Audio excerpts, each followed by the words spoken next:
Dalam nama Bapa dan Putra dan Roh Kudus, amin. Bu Bapak, Saudari, Saudaraku yang terkasih, kaum muda, adik-adik, salam bantul kasih berkah dalam.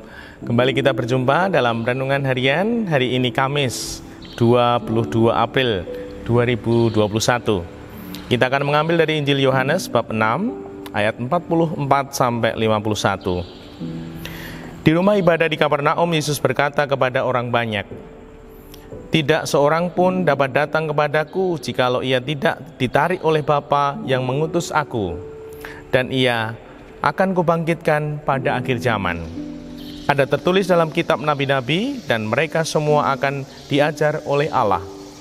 Dan setiap orang yang telah mendengar dan menerima pengajaran dari Bapa datang kepadaku." Hal itu tidak berarti bahwa ada orang yang telah melihat Bapa. Hanya dia yang datang dari Allah, dia yang telah melihat Bapa. Aku berkata kepadamu, sesungguhnya barang siapa percaya, ia akan mempunyai hidup yang kekal. Akulah roti hidup.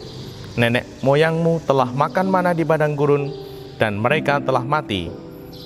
Inilah roti yang turun dari surga. Barang siapa makan daripadanya, ia tidak akan mati. Akulah roti hidup yang telah turun dari surga. Jikalau seorang makan dari roti ini, ia akan hidup selama-lamanya. Dan roti yang kuberikan itu ialah dagingku yang akan kuberikan untuk hidup dunia. Demikianlah Injil Tuhan. Terpujilah Kristus. Bu Bapak, Saudari, Saudaraku yang terkasih, kita hari-hari ini dibimbing Tuhan pelan-pelan untuk bertumbuh dalam kepercayaan, dalam keyakinan akan Tuhan, bahwa Tuhan ini roti hidup. Dan kalau kita mendapatkan, kalau kita memakan roti hidup ini, mendatangkan Tuhan dalam hidup kita, kita akan beroleh hidup yang kekal. Mari kita renungkan. Saya kutipkan, barang siapa makan daripadanya, ia tidak akan mati. Saudari, saudaraku yang terkasih, ini bagaimana kita akan memahami tinggal dalam Kristus. Orang yang tinggal dalam Kristus itu tidak kelihatan, tidak mudah terlihat. Karena apa? Karena itu sungguh relasi personal antara kita dengan Tuhan.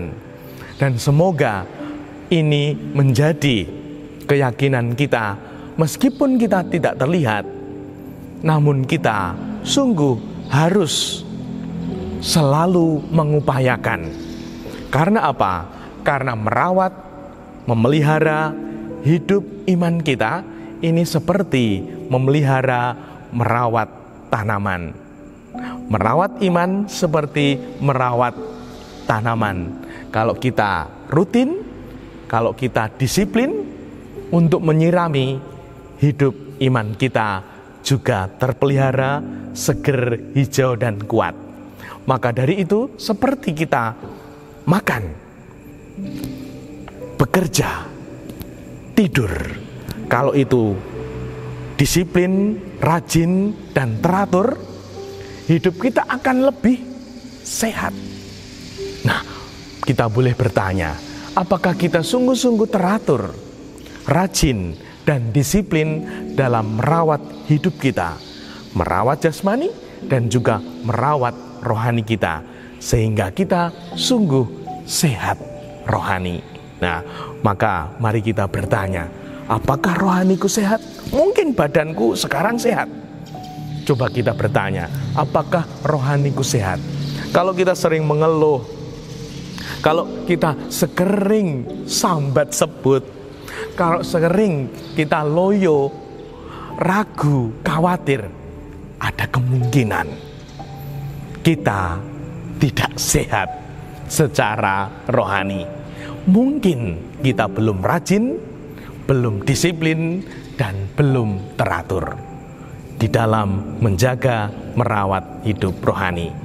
Mari kita jawab sendiri, kita renungkan agar hidup kita terjaga, bahkan makin berdaya di dalam Tuhan. Dimuliakanlah Tuhan kini dan sepanjang masa. salam, bantul kasih, berkah dalam. Dalam Bapa, Putra, dan Roh Kudus. Amin.